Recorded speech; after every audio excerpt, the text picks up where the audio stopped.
PSI ನೇಮಕಾತಿ ಹಗರಣದ ವಿಚಾರಕ್ಕೆ ಸಂಬಂಧಪಟ್ಟಂತೆ ದಿನ ಕಳೆದಂತೆ ಒಬ್ಬೊಬ್ಬರು ಹೆಸರು ಜೊತೆಗೆ ಅರೆಸ್ಟ್ ಅನ್ನ ಕೂಡ ಮಾಡಲಾಗ್ತಾ ಇರುವಂತದ್ದು ಮುಂದುವರಿತಾ ಇದೆ. PSI ನೇಮಕಾತಿ ಹಗರಣದಲ್ಲಿ ಕಾಂಗ್ರೆಸ್ನ ಅಂಟಮ್ಮ ಖರ್ಗೆ ಆಪ್ತರು ಅಂಧರಾಗಿದ್ದಾರೆ. ಆದ್ರೆ ಹಣ ಕೊಟ್ಟು ಎಕ್ಸಾಮ್ ಬರೆದವರ ಜೊತೆ ABVP ಹಾಗೆ ಶ್ರೀರಾಮ ಸೇನೆಯವರು PSI ಲಿಸ್ಟ್ ನಲ್ಲಿದ್ರು ಅನ್ನುವಂಥದ್ದು ಕಾಂಗ್ರೆಸ್ನ ಗಂಭೀರ ಆರೋಪ. ಹಗರಣ ಆಗಿದ್ದೇ ಅನ್ನೋದಕ್ಕೆ ಆಡಿಯೋ ಬಾಂಬ್ ಜೊತೆ ವಿಡಿಯೋ ಬಾಂಬ್ ಕೂಡ ಹೊರಬಿದ್ದಿದೆ. ತನಿಖೆಯಿಂದ ಹಿಡಿದು ರಾಜಕೀಯ ದಾಟ ಕಂಪ್ಲೀಟ್ ಕಹಾನಿ ನಿಮ್ಮ ಮುಂದೆ.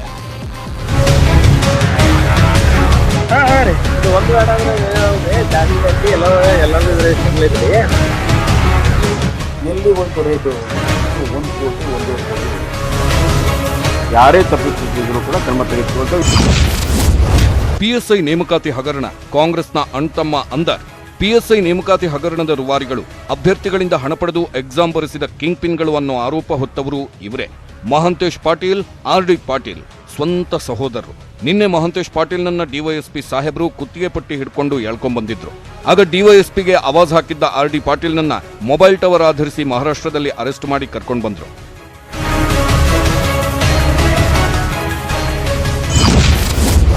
ಬಿರಿಯಾನಿ ಕೊಡಿಸಿ ಅಂತ CID ಪೊಲೀಸರಿಗೆ ಕಾಟ. ರೋಮ್ ಹೊತ್ತಿ ಉರಿಯುತ್ತಿದ್ದಾಗ ನ್ಯೂರೋ ಪಿಟೀಲ್ ಕುಯ್ತಿದ್ನಂತೆ. ಹಂಗೆ ಪೊಲೀಸರು ಮಹಾರಾಷ್ಟ್ರದಲ್ಲಿ RD ಪಾಟೀಲ್ನನ್ನ ಅರೆಸ್ಟ್ ಮಾಡಿ ನಿದ್ದೆಗೆಟ್ಟು ಕರ್ಕೊಂಡು ಬರ್ತಿದ್ರೆ ಸೊಲ್ಲಾಪುರದಲ್ಲಿ ಪುಣ್ಯಾತ್ಮ ಪಾಟೀಲ್ ಬಿರಿಯಾನಿ ಕೊಡಿಸಿ ಅಂತ ಕಾಟ ಕೊಟ್ಟನಂತೆ. ಆಗಲ್ಲ 10 ಗಾಡಿ ಅಂತ, ನನ್ನನ್ನ ಟಚ್ ಮಾಡಬೇಡಿ ಅಂತ ಮತ್ತೆ CID ಪೊಲೀಸರಿಗೆ ಆವಾಜ್ ಬಿಟ್ಟಿದ್ದ.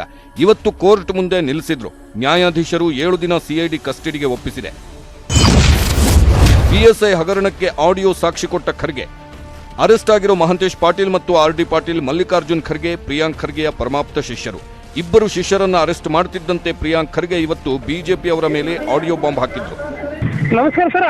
ನಮಸ್ಕಾರ ಕೇಳ್ಸಕ್ಕೆ ಅದೇನೋ ಬ್ಯಾರೆ ಕೇಳಿದವ್ರು ಏನೋ ಸ್ವಲ್ಪ ಹೆಚ್ಚಿಗೆದವ್ರು ಏನೋ ಕ್ವಾಲಿಟಿ ಹೋಗ್ಯಾರ ಹಂಗಂದ್ರಿ. ಕೋಟಿ ಹೊಸ ಇದ್ದಿಸ್ರ ಅವಲ್ಲ. ಹೌದಿಲ್ರಿ? ಹೊಸ ಇದ್ದೀವಲ್ರಿ, ಏನಿದ್ರು ಒಬ್ಬೊಬ್ರು ಏನ್ರಿ ಅಕ್ಸೆಪ್ಟ್ ಮಾಡ್ತಾರ್ರಿ. ಅಂದ್ರಿ ಈ ಸರಿ 2014 ಆಯ್ತಲ್ರಿ KS ಹಂಗ ಅವತ್ತ ಏನಾಗಲ್ರಿ ಏನಾಗಲ್ರಿ. ಎಲ್ಲಾ ಇದು ಹೆಂಗಂದ್ರ ಒಂದು ದೊಡ್ಡ ಇದನ್ನ ಅಲ್ರಿ. ಹಾ ಸರ್, ಇದು ಒಂದ್ ದೊಡ್ಡ ಇದನ್ನ ಐತ್ರಿ. ಹಾ ರೀ, ಇದು ಒಂದು ಬೇಡ ಅಂದ್ರೆ ಏನಲ್ರಿ, ಜಾಸ್ತಿ ಐತಿ. ಎಲ್ಲಾರ್ದು ಇದ್ರಿ ಫ್ಯಾಮಿಲಿ ಐತ್ರಿ. ಹೌದು ಎಲ್ಲೂ ಫ್ಯಾಮಿಲಿ ಐತಿ. ಏನ್ ಮಾಡಕ್ ಆಗಲ್ರಿ. ಅವ್ರಿಗೆ ಹೇಳ್ರಿ ಅಪ್ಲಿಕೇಶನ್ ನಂಬರ್ ಹಾಕ್ಲಾರ ನಂಬರ್ ಯೂಸ್ ಮಾಡ್ತೇಳ್ರಿ. ಹಾಕ್ಲಾರ. ರೈಟ್ ಓಕೆ ರೀ. ಹೌದಿಲ್ರಿ? ನಿಮ್ಗೆ ಅರ್ಥ ಐತಲ್ರಿ? ಗೊತ್ತೈತ್ರಿ. ಅದೇ ಅಪ್ಲಿಕೇಶನ್ ನಂಬರ್ ಯಾವ ಕೊಟ್ಟಿರ್ತಾನೆ ಅದು ಬಿಟ್ಟು ಬೇರೆ ನಂಬರ್ ಯೂಸ್ ಮಾಡ್ತೇಳ್ರಿ. ಸರಿ ಯಾಕಲ್ರಿ. ಓಕೆ. ಆಡಿಯೋ ಬಾಂಬ್ ಹಾಕಿದ ಪ್ರಿಯಾಂಕ್ ಖರ್ಗೆ ಇಷ್ಟಕ್ಕೆ ಸುಮ್ಮನಾಗ್ಲಿಲ್ಲ. PSI ಲಿಸ್ಟ್ನಲ್ಲಿ ಶ್ರೀರಾಮ ಸೇನೆಯವರು, ABVP ಅವರೂ ಇದ್ದಾರೆ. ಅವರು ಎಕ್ಸಾಮ್ ಬರೆದಿದ್ದು, ಅವರನ್ನು ವಿಚಾರಣೆ ಮಾಡಬೇಕು, ಪಕ್ಷಾತೀತವಾಗಿ ತನಿಖೆ ಆಗಬೇಕು ಅಂದ್ರು. ಇಲ್ಲಿ ಯಾರ್ಯಾರು ಚಿಕ್ಕ ಮೀನು ಅಷ್ಟೇ ಹಿಡ್ದಿರೋದು, ಇವರು ಅಭ್ಯರ್ಥಿಗಳಿಂದ ದುಡ್ಡು ಪಡ್ಕೊಂಡಿರೋದು. ಈ ದುಡ್ಡು ಎಲ್ಲಿ ಹೋಗಿದೆ ಅಂತ ಗೊತ್ತಾಗ್ಬೇಕಲ್ಲ, ಯಾರಿಗ್ ಹೋಗಿದೆ ಅಂತ ಗೊತ್ತಾಗ್ಬೇಕು. ಇಲಾಖೆದವ್ರು ಎಷ್ಟು ತಗೊಂಡಿದ್ದಾರೆ, ಸರ್ಕಾರದಲ್ಲಿ ಯಾರ್ಯಾರು ತಗೊಂಡಿದ್ದಾರೆ. ಈ ತನಿಖೆ ಯಾವಾಗ ಬೆಂಗಳೂರಿಗೆ ಬಿಟ್ಟುತ್ತೆ, ಯಾವಾಗ ಗಂಭೀರ ಸ್ವರೂಪ ಪಡೆಯುತ್ತದೆ, ಅವಾಗ ಇವು ಸರ್ಕಾರದವರು ಎಷ್ಟು ಸೀರಿಯಸ್ ಆಗಿ ತನಿಖೆ ನಡೆಸ್ತಾರೆ ಅಂತ ನೋಡ್ಬೇಕಾಗಿತ್ತು. ಇಲ್ಲ ಅದೇ ನಾವು ಕೇಳ್ತಾ ಇರೋದಲ್ಲ. ಈಗ RD ಪಾಟೀಲ್ ಅಂತ ವ್ಯಕ್ತಿಗೆ ಹುಡುಕ್ ಹಾಕಿದ್ರಿ, ಮಹಾಂತೇಶ್ ಪಾಟೀಲ್ ಅಂತ ಯಾರೋ ಕಾಂಗ್ರೆಸ್ ಅವ್ರಿಗೆ ಹುಡುಕ್ ಹಾಕಿದ್ರಿ. ಸಂತೋಷ, ತನಿಖೆ ನಡೀಲಿ. ಕೆಲವು ಮಂದಿ ಸಿಗ್ತಾರೆ, ಕೆಲವು ಮಂದಿ ಸಿಗಲ್ಲ ಅಂದ್ರೆ ಆ ಇನ್ವಿಜಿಲೇಟರ್ಸ್ ಕರ್ಸ್ಕೊಂಡು ಕೂರ್ಸ್ಕೊಂಡಿದ್ದೀರಾ, ಅಭ್ಯರ್ಥಿಗಳಿಗೆ ಕರ್ಸ್ಕೊಂಡು ಕೂರ್ಸ್ಕೊಂಡಿದ್ದೀರಾ. ಮುಖ್ಯಮಂತ್ರಿಗಳಿಗೆ ಒಂದೇ ಆಗ್ರಹ, ನಿಷ್ಪಕ್ಷಪಾತವಾಗಿ ಪಾರದರ್ಶಕವಾಗಿ ಈ ತನಿಖೆ ನಡೀಲಿ. ಯಾರೇ ಇದ್ರೂ ಕೂಡ ಅವ್ರಿಗೆ ಶಿಕ್ಷೆ ಆಗ್ಬೇಕು, ಮತ್ತೆ ಕಾಲಮಿತಿನಲ್ಲಿ ಇದು ತನಿಖೆ ಪೂರ್ಣಗೊಳ್ಳಬೇಕು. ಪ್ರಿಯಾಂಕ್ ಖರ್ಗೆ ಆಡಿಯೋ ಬಾಂಬ್ ಬೆನ್ನಲ್ಲೇ BJP, ಕಾಂಗ್ರೆಸ್, JDS ನಾಯಕರು PSI ಹಗರಣದ ಬಗ್ಗೆ ರಿಯಾಕ್ಟ್ ಮಾಡಿದ್ದು ಹೀಗೆ. ಅದು ಯಾವುದು ಮಟೀರಿಯಲ್ ಇದೆ ಎಲ್ಲವೂ ಕೂಡ ತನಿಖೆ ಆಗುತ್ತೆ. ಆ ಆಡಿಯೋ ಏನಿದೆ ನಾನು ನೋಡಿಲ್ಲ. ಆ ಆಡಿಯೋ ಇಬ್ಬರ ಮಧ್ಯೆ ಏನೋ ಮಾತುಕತೆ, ಅವ್ರಿಬ್ರು ಯಾರು, ಅವ್ರ ಅರ್ಹತೆ ಏನು, ಅವ್ರ ಕ್ರೆಡಿಬಿಲಿಟಿ ಏನು, ಅವೆಲ್ಲವೂ ಕೂಡ ತನಿಖೆಯಲ್ಲಿ ಬರ್ತದೆ. ಆ ಆಡಿಯೋನು ಕೂಡ ತನಿಖೆಗೆ ಒಳಪಡಿಸ್ತೇವೆ. ಯಾರೇ ತಪ್ಪಿಸ್ತಿದ್ರು ಕೂಡ ಕ್ರಮ ತೆಗೆದುಕೊಳ್ತೇವೆ, ಯಾವುದೇ ಬ್ಯಾಚ್ ಇರಲಿ. ಅವರು ಯಾವ ಪಾರ್ಟಿಯವರೇ ಆಗಿರಲಿ ಅವ್ರ ಮೇಲೆ ಕಠಿಣವಾದಂಥ ಕ್ರಮ ತಗೋಬೇಕು. ಅದ್ರ ಬಗ್ಗೆ ಮುಲಾಜಿಲ್ಲ, ಅದು ಸರ್ಕಾರದ ಜವಾಬ್ದಾರಿ. ಆದರೆ ನಿಷ್ಪಕ್ಷಪಾತವಾಗಿ ಮಾಡಬೇಕಷ್ಟೆ. ಈಗ KPSC ಶುದ್ಧ ಮಾಡ್ತೀವಿ ಅಂತ ಹೇಳಿ ಇದೇ ಕಾಂಗ್ರೆಸ್ ಸರ್ಕಾರದಲ್ಲಿ ಶ್ಯಾಮ್ ಭಟ್ರನ್ನ ಕರ್ಕೊಂಡೋಗಿ ಕೂರ್ಸೋದಲ್ಲ, ಅಲ್ಲಿ ಕೆಲವು ಮೆಂಬರ್ಸ್ಗಳು ಮಾಡೋದಲ್ಲ. ಎಲ್ಲಿಗೆ ಹೋಯ್ತು ರೇಟು?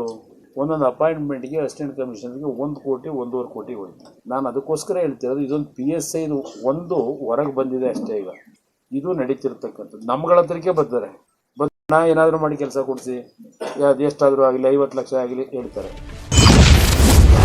PSI ಎಕ್ಸಾಮ್ ಬರೆದು ಪಾಸ್ ಆಗಿದ್ದ ಪೇದೆ ನೇಮಕಾತಿಗೂ ಮೊದಲೇ PSI ಡ್ರೆಸ್ ತೊಟ್ಟು ಪೋಸ್. PSI ನೇಮಕಾತಿ ಆದೇಶ ಕೈ ಸೇರುವ ಮೊದಲೇ ಬೆಂಗಳೂರಿನ ವಿವೇಕ್ ನಗರ ಠಾಣೆ ಪೇದೆ ಬಸನಗೌಡ PSI ಬಟ್ಟೆ ಹಾಕೊಂಡು ಊರೆಲ್ಲ ಪೋಸ್ ಕೊಟ್ಟಿದ್ದ. ತಾತ್ಕಾಲಿಕ ಪಟ್ಟಿ ರಿಲೀಸ್ ಆಗ್ತಿದ್ದಂತೆ ಸಖತ್ ಸೆಲೆಬ್ರೇಷನ್ ಮಾಡಿದ್ದ. PSI ಡ್ರೆಸ್ ಹಾಕೊಂಡು ಊರು ತುಂಬೆಲ್ಲ ಮಿಂಚಿದ್ದ. 27ನೇ ರ್ಯಾಂಕ್ ಪಡೆದಿದ್ದ ಬಸನಗೌಡ ಕರೇಗೌಡನಿಗೆ ಊರಿನ ಜನ ಸನ್ಮಾನ ಬೇರೆ ಮಾಡಿದ್ರು. ಹಾಗಿದ್ರೆ ಸೆಲೆಕ್ಟ್ ಆಗ್ತೀನಿ ಅಂತ ಮೊದಲೇ ಬಸನಗೌಡಗೆ ಗೊತ್ತಾಗಿತ್ತ. ಮುಂಚಿತವಾಗೇ PSI ಪೋಸ್ಟ್ ಬುಕ್ ಮಾಡ್ಕೊಂಡಿದ್ನ ಅನ್ನೋದು ಅನುಮಾನ ಇದೆ. CID ಅಧಿಕಾರಿಗಳು ವಿಚಾರಣೆಯೂ ಮಾಡಿದ್ದಾರೆ. ಅಭ್ಯರ್ಥಿಗಳ OMR ಶೀಟ್ FSLಗೆ ರವಾನೆ. PSI ಎಕ್ಸಾಮ್ ಬರೆದವರಿಗೆಲ್ಲ ಟೆನ್ಷನ್. ಪೊಲೀಸ್ ಸಬ್ ಇನ್ಸ್ಪೆಕ್ಟರ್ ನೇಮಕಾತಿ ಹಗರಣದಲ್ಲಿ ಯಾರ್ಯಾರು ದುಡ್ಡು ಕೊಟ್ಟಿದ್ದಾರೋ, ಯಾರ್ಯಾರು ನಿಯತ್ತಾಗಿ ಎಕ್ಸಾಮ್ ಬರೆದಿದ್ದಾರೋ ಗೊತ್ತಿಲ್ಲ. ಆದರೆ CID ಪೊಲೀಸರು ಈ ಸಲ ಎಕ್ಸಾಮ್ ಬರೆದು ಸೆಲೆಕ್ಟ್ ಆದ 545 ಜನರಿಗೂ ನೋಟಿಸ್ ಕೊಟ್ಟಿದ್ದಾರೆ. ವಿಚಾರಣೆಗೆ ಬಂದವರನ್ನ ವಿಚಾರಣೆ ನಡೆಸಿ ಕಳಿಸ್ಕೊಟ್ಟಿದ್ರೆ ನೌಟಂಕಿ ಆಟ ಆಡ್ತಿರೋ ಒಂದಷ್ಟು ಜನರನ್ನ CID ಅಧಿಕಾರಿಗಳೇ ಹುಡುಕಾಡಿ ವಿಚಾರಣೆ ಮಾಡ್ತಿದ್ದು ಎಲ್ಲ OMR ಶೀಟ್ಗಳನ್ನು ಸಂಗ್ರಹಿಸಿ FSLಗೆ ಕಳಿಸ್ತಿದ್ದಾರೆ. ಅಷ್ಟಕ್ಕೂ FSLಗೆ ಯಾಕೆ ಕಳಿಸ್ತಾರೆ ಅನ್ನೋ ಪ್ರಶ್ನೆ ಇರುತ್ತೆ. ಅದಕ್ಕೂ ಉತ್ತರ ಇದೆ.